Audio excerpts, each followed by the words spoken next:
Hi అండి, అందరికీ నమస్కారం అండి. ఫ్రెండ్స్, ఇప్పుడు అందిన వార్త. విద్యార్థులకు అదిరిపోయే శుభవార్త. ఒంటిపూట బడులపై రాష్ట్ర ప్రభుత్వం కీలక ప్రకటన అంటూ అప్డేట్ అయితే రావడం జరిగిందండి. అయితే ఇందుకు సంబంధించిన వివరాలు అయితే మన వీడియోలో తెలుసుకుందామండి. విద్యార్థులకు ఎప్పటి నుంచి ఈ ఒంటిపూట బడులు స్టార్ట్ అవుతాయి ఏంటి అనేది క్లారిటీగా తెలుసుకుందామండి. వీడియో మాత్రం పూర్తి వరకు చూడండి ఫ్రెండ్స్, అప్పుడే మనకి పూర్తి సమాచారం అయితే తెలుస్తుంది. లేట్ చేయకుండా టాపిక్లోకి వెళ్ళిపోదాము. ఒంటిపూట బడులు మార్చి 16వ తారీఖు నుంచి ప్రారంభం కానున్నాయి. ఉదయం 8 నుంచి మధ్యాహ్నం 12:30 వరకే బడులైతే నడుపుతారు. 12:30 సమయంలో మధ్యాహ్నం భోజనాన్ని అందజేస్తారు.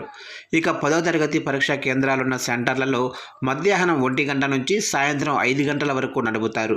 పరీక్షలు ఉన్నంతకాలం 10వ తరగతి స్పెషల్ క్లాసులు నడుస్తాయి. ఏప్రిల్ 24 నుంచి జూన్ 11 వరకు వేసవి సెలవులైతే ఇస్తారు. జూన్ 12 నుంచి 2026-2027 కొత్త విద్యా సంవత్సరం ప్రారంభమవుతుంది. రంజాన్ నేపథ్యంలో ఉర్దూ మీడియం బడులు అలాగనే డైట్ కాలేజీలకు ఫిబ్రవరి 19 నుంచి మార్చి 20 వరకు ఒంటిపూట నిర్వహించే వెసులుబాటు అయితే ఇచ్చింది. ఉదయం 8 గంటల నుంచి మధ్యాహ్నం 1:30 వరకు వీటిని నడపాలని పాఠశాల విద్యాశాఖ డైరెక్టర్ నవీన్ నికోలస్ పేర్కొన్నారు. మార్చి 20 తర్వాత బడులు డైట్ కాలేజీలను అదనంగా నడపాల్సి ఉంటుందని స్పష్టం చేశారు.